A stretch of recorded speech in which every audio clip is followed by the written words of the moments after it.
Huracan, exploring the intersection of livable and supercars. Is there something more than 12 volts coming to your next car? And top 5 car technologies we need Apple and Google to fix. It's time to check the tech. We see cars differently. Nice. We love them on the road and under the hood, but also check the tech and are known for telling it like it is. Ugly is included at no extra cost. The good, the bad, the bottom line. This is CNET on Cars. Welcome to CNET on Cars, the show all about high-tech cars and modern driving. I'm Brian Cooley. When I mention supercars to you, you probably think about some kind of a hand-built bauble that costs a fortune, purchased by rich folks who almost never drive them. The garage queen.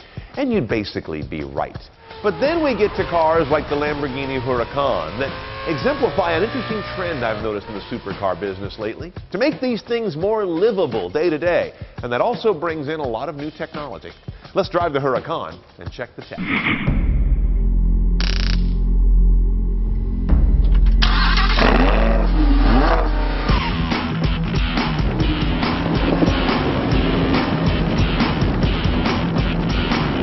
This is what replaces the Gallardo, the best-selling Lamborghini ever. And it replaces it with a major leap forward in technology and demeanor. When Lamborghini set out to replace the Gallardo, they wielded a lot of new and improved technology. Adaptive electronic steering, magnetic fluid adaptive suspension, blessedly now a dual clutch instead of single clutch automated gearbox, an Audi Quattro-related all-wheel drive system, a dramatically new LCD instrument panel, and a body with clean, subtle aerodynamics, not obnoxious cutouts or powered rear wings. Now, as Lamborghinis go, I actually find this vehicle understated and elegant. The whole structure of this car is a composite of some carbon pieces, some aluminum pieces, a lot of sandwiching and blending of the two. It's not a true carbon tub with aluminum subframe. Instead, it's a glued and riveted sandwich of the two materials, especially at the cowl and down the spine. Lamborghini calls this a carbon hybrid. Blessedly conventional doors. Do you really need this? And then you've got the glass cover on the engine, which is beautiful and clean, but no, that's an option. Normally you'd have a busier set of louvers there. That's the best $7,000 you'll ever spend. Now inside the Huracan, things are decidedly more modern than the Gallardo it replaced. Look at that instrument panel. It's a 12-inch side-to-side all LCD. Driven by an NVIDIA Tegra processor. You've also got another LCD over here that's a fixed set of engine gauges. Now back to the main one. Interesting behavior here. You can have sort of a split screen where you have instrumentation on the left and you've got your infotainment interface on the right. Hold a button here on the wheel and then you go into a full screen of your Audi-inspired MMI. You'll recognize and have seen that before. Hold the button again and now you go to a full instrumentation layout. Hold another button, and that can go between full tach and full speedo. There's no other interface quite like this. It's also nice when you go in reverse, you get your reverse camera right there in front of you. In fact, everything's in front of you. This is an interesting vision of moving things away from the glance-away center head stack to right in front of the driver. And of course, related to all that stuff in the dash is a pretty familiar, kind of last-generation Audi MMI interface. Now onto the drive controls. This vehicle is not like any other in that respect either. Here on the wheel, everything is going kind of motorcycle-like. Notice there are no stalks around the column. Only a couple of properly mounted, stalk-based shift paddles. Left is downshift, right is upshift. Instead, things that used to be on stalks are here. Here's my high beam switch. Here is my left-right turn signal switch. Wipers are over here.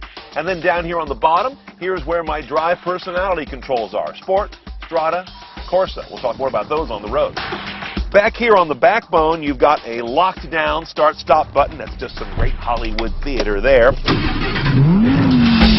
And of course, what would a supercar be without cool toggles to play with? And here's a rack of those for things like windows, hazards, and most importantly on this guy, the optional nose lifter.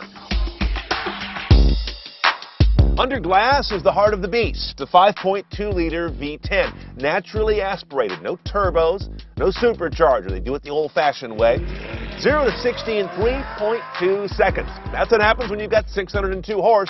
Notably, though, only 413 pound-feet of torque. This guy's a rever, not a puller.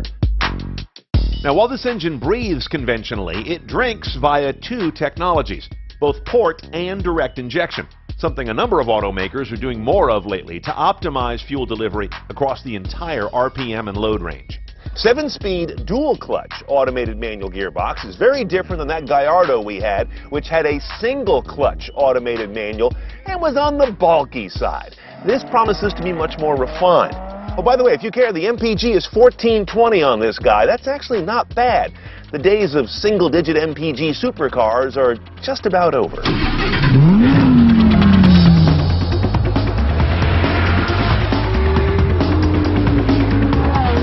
Almost immediately,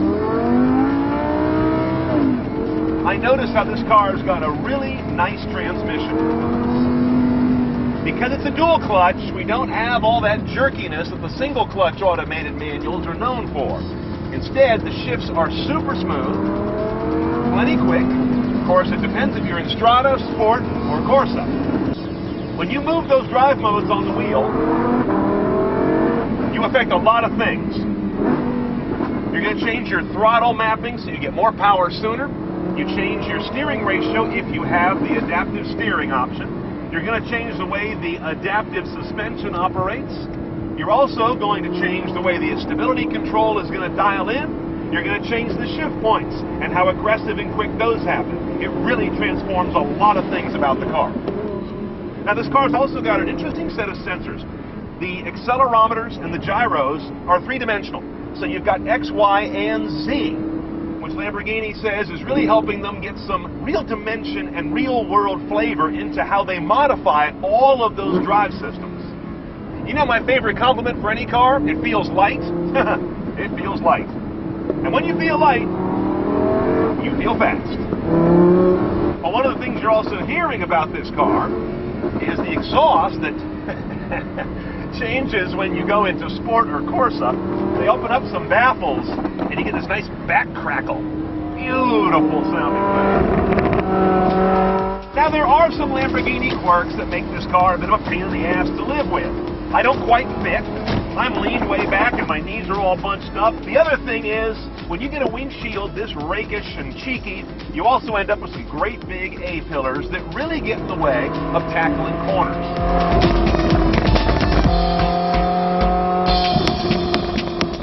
Okay, let's get you all budgeted to buy your Huracan. $241,000 is your entry point with destination. Now we got to add a handful of things to get it CNET style. Adaptive steering is $2,400, the adaptive suspension's $3,400. Navigation is an awfully steep $3,200. Rear cam, you're going to need it. That includes backup sensors, nearly $4,000. The nose lifter will save you twice its price the first time you find a curb. That's $6,900. And the glass engine lid, I love it, $7,000. All in, we're at about $268, but who's counting? This is a very livable, approachable car that is also extreme when you want it to be, but not when you don't. This is a very interesting story, and I see it bubbling up all over the supercar market, and perhaps nowhere expressed better than right here. By the way, if you want more Lamborghini, head over to CNETOnCars.com and just search Lamborghini. You'll find my takes on the Aventador and the Gallardo, which preceded the Huracan. A $100 Rolex will, at most, damage your ego when it's found out. But fake car parts raise the stakes considerably higher. Coming up, spotting counterfeit car parts when CNET on Cars continues.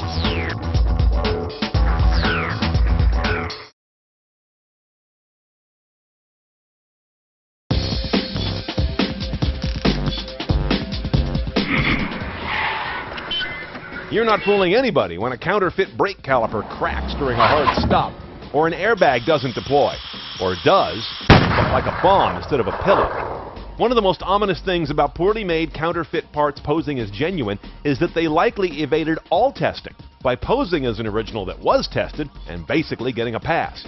Even legit low-cost alternative parts are tested. Now, of course, automakers and even junkyards have a vested interest in you buying genuine parts, because that's what they sell in one form or another. This is a Honda airbag, and this is not. But the government agencies that intercept and monitor these things are ringing alarm bells, going so far as to suggest you contact the FBI if you suspect you've been sold counterfeit car parts. You don't need to be a shade tree mechanic to spot them. Be wary of too good to be true prices. It's one thing to get a $17 MacBook charger. This is different. Steer away from that guy who approaches you in a parking lot to fix your car. I shouldn't need to tell you that. Be wary of parts purchased online that ship from distant countries, especially countries that aren't really in the car business. And look for typos on the box. Motorcraft and Delphi never misspell their own names. It pays to do a quick double check on the likelihood that you're buying a cheap fake that will damage more than your ego when it reveals itself. Welcome back to CNET on Cars, coming to you from our home at the Mount Tam Motor Club, just north of the Golden Gate Bridge. Thanks to increasing amounts of electronic tech and electrically driven components of your car, there's been a lot of research and movements toward a higher voltage system in your vehicle. Let's take a look at that now in a future-looking Car Tech 101.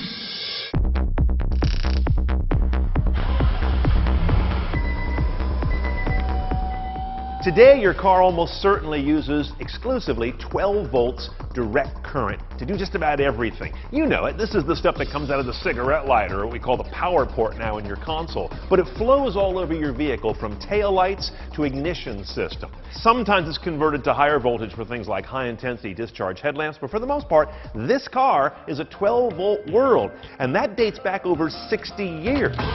Before that, it was a 6-volt world in many instances. But now we're cutting the other way, to higher voltage, namely 48. Now, just as 12 volts is a big increase in the ability to get things done and do it efficiently over 6 volts, 48 volts is multi-fold improvement over the current standard. Yet it remains notably below the 50-volt DC line that is generally considered the beginning of substantial shock risk to humans. Now, the main motivation for higher voltage is coming largely from the engine bay. Things that used to be driven by these sloppy parasitic belts off the engine are now being driven by integral electric motors. I'm talking about things like power steering pumps, air conditioning compressors, and water pumps that move coolant around the engine. If you can drive those by electricity, and only when they're needed as opposed to constantly tethered to a belt, you get nice efficiencies, and you also can package things a little more tightly in the engine bay. And speaking of electrifying things, several automakers are considering using new electric turbochargers, which are spun up by an integral 48-volt motor instead of bypassing exhaust gases, which should reduce lag, make the plumbing more compact, and lower fuel consumption while creating that additional power. It goes without saying that EVs already use high voltage, like the 375-volt system that powers a Tesla. And you've seen those orange wire housings inside electric cars and strong hybrids. Those call out the high voltage runs. But those are currently limited to systems that turn the wheels, not much else. But even if you don't look at a future with strong hybrids, plug-in hybrids, and electric cars, the move to 48 volts seems like it's ready to happen because it grants so much more efficiency to even conventional gas engine cars, allows packaging to be much more flexible, which designers love, and takes components that sap the engine's rotational energy all the time and convert them to devices that tax mostly the electrical system just part of the time. In a moment, wheel worries and the things that Apple and Google could best improve inside your car when CNET on Cars returns.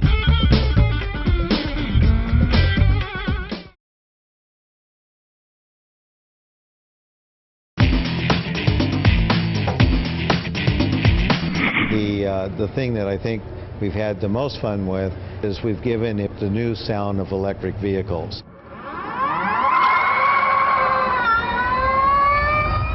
Most of the feedback we've gotten from the performance or car enthusiasts say, oh, the cars are too quiet.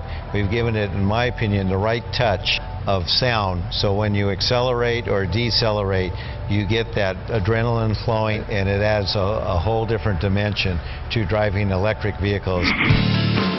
Find more from the XCar team of CNET UK at cnet.com/XCar. Welcome back to CNET on Cars. I'm Brian Cooley. It's that part of the show we take some of your email. Got a twofer this time from Jose O. and Chad S., who both ask about wheels. Jose writes in, how about doing a Wheels 101 about the different manufacturing processes for function and aesthetics of wheels? And Chad writes in, I bent a wheel on my Civic EX and on my Evo MR after hitting potholes. Thankfully, I was able to get both of them repaired. I'm curious to see how a bent wheel can affect the tire from taking and holding air. Well, guys, first of all, I feel for anyone out there who's had a bent wheel. You know the minute you do it, you hit a pothole and it's harder than usual. The car shakes in a different way and maybe even drives funny right afterwards. And you know, things just got expensive. Alloy wheels have less protection these days than they used to. Lower profile tires provide less cushioning above the circumference of the wheel. And not only are tires getting lower, but maintenance budgets in just about every municipality seem to be getting lower as well. So the roads are pretty crappy out there. I'll do a Car Tech 101 on how wheels are made soon, but know that there are basically two divisions, Jose, in the kind of wheel you buy. Cast wheels or forged wheels. Cast wheels, that's one where hot molten alloy is poured into a form and then cooled and machined. That tends to be a mainstream wheel, affordable, not the highest performance in some cases. Then there's a forged wheel, which is, as the name implies, forged out of a single ingot of alloy material under enormous mechanical pressure. These tend to be very strong wheels. They can be made particularly light. They're often demanded in performance applications. Now, in terms of bending a wheel and fixing it, Chris, this is an area where I recommend you go to a specialist. Ask around, get recommendations from your car club or something, because it's kind of an art to bring this thing back into its perfect shape in several ways. What you want to achieve is three things. First of all, you want to get true back. True means this bead here has to be dead straight to help the tire seal air as well as not lose its seating in the wheel. If you spin it, it shouldn't do this. Wander left and right. That's not good for holding the tire in place or to have a good balance on the wheel. Secondly, you want to have round. You've got a perfect circle again when it's fixed, and there's no divot here in the curvature. The third thing, and it's harder to eyeball this, is metal fatigue. As that metal is bent and then brought back into shape, that fatigues the metal in many cases, often beyond a point of where it's safely serviceable. That can be dangerous. Couple easy ways to eyeball an alloy wheel. If you're looking at it, you can always roll it down a smooth surface and just watch how that bead might move if it's out of true. Take it and put the face or whatever part was damaged on a known flat surface and look for any significant gaps between it and daylight. But in terms of that metallic damage from too much stress of being bent and bent back, I've got no tips for you there. After a lot of promises, mostly broken, in 2014, car makers really are putting Apple CarPlay and Android Auto into new cars this year. This isn't just another technology addition. These two new entrants have the potential to take over some areas that car makers just can't seem to nail. Let's run down the top 5. Now, these are my picks based on spending a lot of time in a lot of cars that try my patience with their cabin tech. And admittedly, limited time poking around CarPlay and Android Auto since they're very, very new. Don't screw this up, guys, and make us both look bad. Here we go. Number 5, dashboard distraction. I put this low because, let's face it, screwing around with infotainment while you drive is still screwing around with infotainment while you drive, no matter who designed it. However, Apple, and especially Google, are expert at predictive knowledge. Their systems are built to try and know what you mean or want before you're even done inputting it. Nice on a phone, critical in a car. Number 4, lousy user interface. Car makers are all over the road on their UIs. What their screens and displays look like all too often have a single thing in common. They look like hell. Google, and especially Apple, have a look and feel to their platforms that holds together across all screens and ideally across third-party apps. It creates some badly needed consistency. Imagine if cars had the gas pedal on the left and sometimes on the right. Number 3, old media. Even Apple, the folks who invented iTunes, aren't so much in the MP3 game like they used to be. And neither they nor Google were ever married to things like satellite radio, HD radio, CDs. They have no problem quickly embracing the new and dumping the old. Things like streaming choices that come so fast, car makers can often just hope to be 2 generations behind. Number 2, stale POIs. In your car's current navigation rig, points of interest seldom are. They are instead these stiff, rigid, outdated categories of things that take longer to page through than to drive to. And almost never are they aware of what you like. It's mostly collections of obvious things like national chain locations or overly broad categories like museums or cemeteries. Yeah, kill me. Move over and let live search and my preferences and history flourish in the dash. Before I get you to number one, some things that are certainly beyond the ability of Apple and Google to fix, beyond infotainment, like complicated touch screens for temperature control. Why? Blind spot and lane departure warnings that all sound like the same bird chirping, or absurd 180 mile speedometers that crush every increment down so small you can't tell if you're doing 50 or 70 without taking out a magnifying glass. The number one thing that Apple and Google must improve in the dash is maddening voice command. Voice command in cars used to be like magic until smartphones arrived and showed us it's actually more like a gallstone. Get out of the way, car makers. There's no technology you've better proven you shouldn't be involved in than voice command. Add in the fact that voice envelops most of what happens in the dash, and I can't wait to talk to Siri or say, "Okay, Google," behind the wheel. Calling Peggy Jordan, mobile. By the way, if you don't want to wait or buy a new car, the aftermarket has beaten car makers to the punch, installing CarPlay and Android Auto systems as we speak into the cars people already own. Thanks for watching. Hope you enjoyed this episode. And of course, keep those emails coming. It's oncars@cnet.com. You're a big part of how we put this show together every episode. And wherever you go for streaming video, look for us. We're probably there. I'll see you next time we check the tech.